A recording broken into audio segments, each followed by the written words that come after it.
Hi friends, कैसे हैं आप लोग। उम्मीद करता हूँ कि अच्छे होंगे। दोस्तों, मैं भी ठीक हूँ।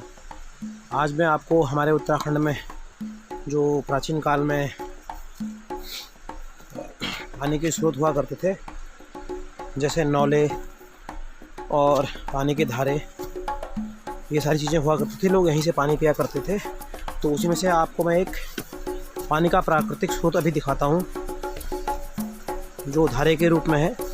लोग इसको यहाँ पर शिवानी का पानी कहते हैं। शिवानी इसलिए बोलते हैं क्योंकि शिवानी का मतलब, पहाड़ी में शिवानी का मतलब होता है कि शेव, यानी कि जहाँ पर छाया होती है, और वहाँ पर का पानी बहुत ठंडा होता है, तो इसलिए उसको शिवानी का पानी बोला जाता है। इस पानी की ख़ास बात या तारीफ़ ये होती है, मतलब आप ये समझ के चलिए कि जैसे गर्मियों के दिनों में यह पानी एकदम बहुत ठंडा हो जाता है, जैसे फ्रिज का पानी है ऐसे ठंडा हो जाता है। और जाड़ों के दिनों में इस पानी में से भाप निकलती है, इतना गर्म पानी हो जाता है इसमें, क्योंकि ज़मीन के अंदर से आता है। तो अभी मैं आपको दिखाता हूँ जो यहाँ का पैटना का और जमराड़ी का जो यहाँ का शिवानी का पानी है, उसको मैं भी आपको दिखाऊंगा। ये भी मैं नदी के किनारे पहुँच चुका हूँ।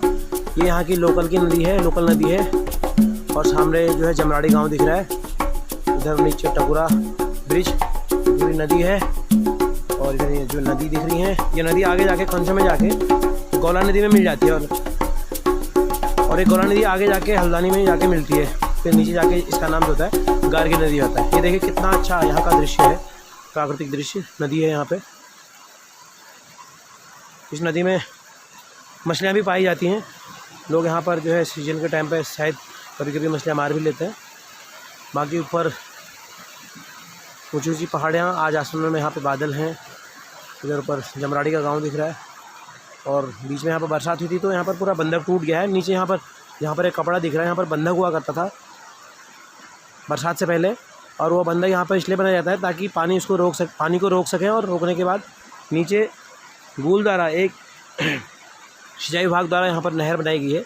तो वह नहर सीधे नीचे खेतों में जाती है, जहाँ पर लोग गर्मी के दिनों में जब पानी कम हो जाता है, जब सूखा पड़ने की स्थिति आती है, तो उस टाइम पर सिंचाई करते हैं। चलिए दोस्तों, अब मैं आपको दिखाता हूँ शिवानी का पानी। अब यहाँ पर शिवानी का धारा है, ये देख सकते हैं आप। एक काफ़ी ठंडी जगह है, ये नदी के किनारे का हिस्सा है। यह पानी काफ़ी शुद्ध रूप में यहाँ पर निकलता है, ज़मीन के अंदर से निकलता है। तो इसको हम नेचुरल रूप से, इसको हम क्या कह सकते हैं कि नेचुरल मिनरल वाटर कह सकते हैं। आजकल का युग तो जो है आधुनिक युग है, मशीनी युग है, और इंटरनेट का युग है। तो जहाँ एक और शहरों में लोग जो है एक्वागार्ड या फिर अन्य दूसरे जो वाटर फ़िल्टर होते हैं उनको लगा करके, आरओ लगा करके जो है मिनरल वाटर पीते हैं। लेकिन यहाँ पर जो है नेचुरल रूप में गांव वाले या गांव के लोग अभी भी जो है नेचुरल रूप से जो मिनरल वाटर है, जो प्रकृति ने हमें वरदान स्वरूप दिया हुआ है, उस पानी को पीते हैं। ये देखिए, ये पानी इतना शुद्ध है कि आप इसको पी के ही इसकी शुद्धता को महसूस कर सकते हैं। इस पानी में अनेक प्रकार के विटामिन्स और मिनरल्स पाए जाते हैं। इस पानी को फ़िल्टर करने की ज़रूरत नहीं है बिल्कुल भी, क्योंकि यह पानी ज़मीन के अंदर से आता है। तो इस पानी में जो है बहुत सारे जो है औषधीय गुण भी मिले होते हैं, क्योंकि जब पानी ज़मीन के अंदर से आता है तो ज़मीन में जो है बहुत सारे प्रकार की जड़ी बूटियाँ, पेड़ पौधे होते हैं, तो सभी ज़मीन के अंदर ही रहते हैं। तो इनके बीच से होते हुए पानी आता है, तो काफ़ी स्वच्छ है ये पानी, काफ़ी लाभकारी कह सकते हैं। ये देखिए, और ठंडा है। इस पानी की ख़ास बात यही बताई थी मैंने आप लोगों को कि जो है गर्मियों में यह पानी काफ़ी ठंडा हो जाता है। जितना कि फ्रिज में रखकर गर्मियों में पानी होता है, जैसे हम फ्रिज में रखते हैं, फ्रिज का पानी ठंडा होता है, गर्मियों में यह पानी भी उतना ही ठंडा हो जाता है।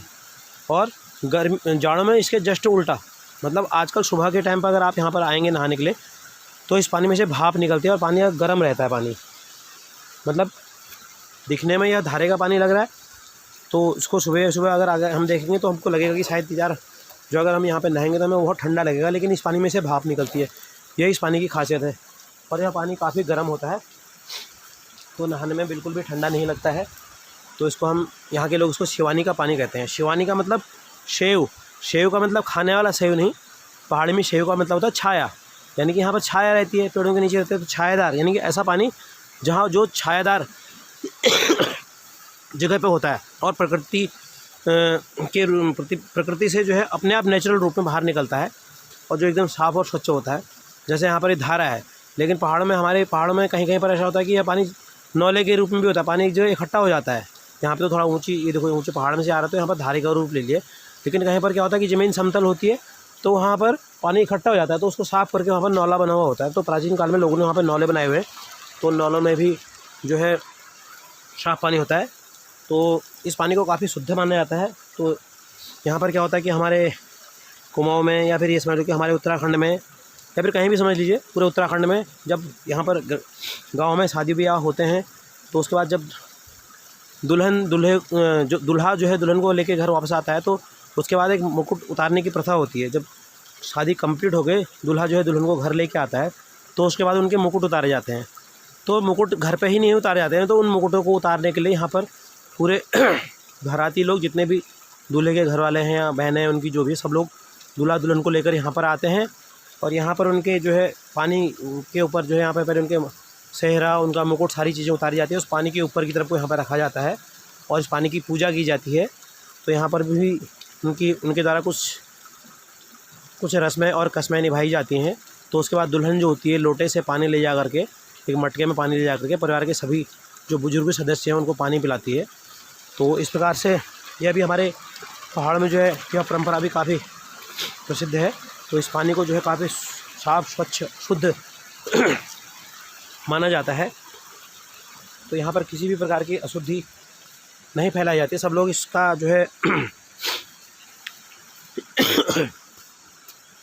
चलिए अब आगे देखते हैं। अब मैं अभी आपको ले जा रहा हूँ यहाँ की नदी की तरफ। अभी नदी के किनारे जा रहा हूँ मैं। देखिए काफ़ी ऊंचे नीचे पत्थर हैं, देखिए बड़े बड़े पत्थर हैं ये। और इस नदी को हम एक प्राकृतिक खजाना भी समझ सकते हैं। खजाना इसलिए क्योंकि यह नदी नीचे हल्द्वानी में जा कर के गोलाकार रूप ले लेती है। तो आप देख सकते हैं इस नदी में बरसात के टाइम पे जो है रेत पत्थर, इतने अच्छे अच्छे पत्थर हैं, रेत इकट्ठे होकर आती है, बहती है, पहाड़ों से बह के आती है। और जब नीचे प्लेन से की तरफ को ये नदी चली जाती है तो वहाँ पर क्या होता है कि नदियों में खनन होता है। तो उस खनन में क्या होता है, रेता, बजरी, पत्थर, सारी चीज़ें निकाल करके क्या होता है, तो इसके जो है सरकारी टेंडर होते हैं, तो सरकार अनुमति देती है। तो उसके बाद जो है इस रेता, बजरी, पत्थर को जो है मतलब खोदा जाता है, निकाला जाता है नदी से, और उसको फिर बेचा जाता है। तो काफ़ी अच्छी प्रकृति ने हमें जो है बहुत अच्छा संसाधन हमें दिया हुआ है प्राकृतिक रूप से। ये देखिए यहाँ पर पानी का तालाब है, ये हमारे चनियाल सर हैं, ये यहाँ की स्रोत के रूप में पानी निकला हुआ। ये हरी हरी काई दिख रही है, ये देखिए ज़मीन के अंदर से निकला हुआ पानी है। ये भी एक मिनरल वाटर की तरह ही है, पत्थर के बीच से निकल रखा है। आप ये देखिए यहाँ पे है। अब यहाँ पर धारा नहीं है, यहाँ पर पानी जो है स्रोत के रूप में बह रहा है, ज़्यादा ऊंची जगह नहीं है। ये देखिए साफ़ पानी है एकदम, इसमें पेड़ पौधे भी हैं। तो काफ़ी औषधि गुणों से युक्त यह पानी है। ये हमारे चनियाल सर हैं। अभी हम लोग यहाँ नदी में घूमने के लिए आए हुए हैं। तो यहाँ का ये सबसे नज़दीक का तालाब है, नदी के ऊपर बना हुआ।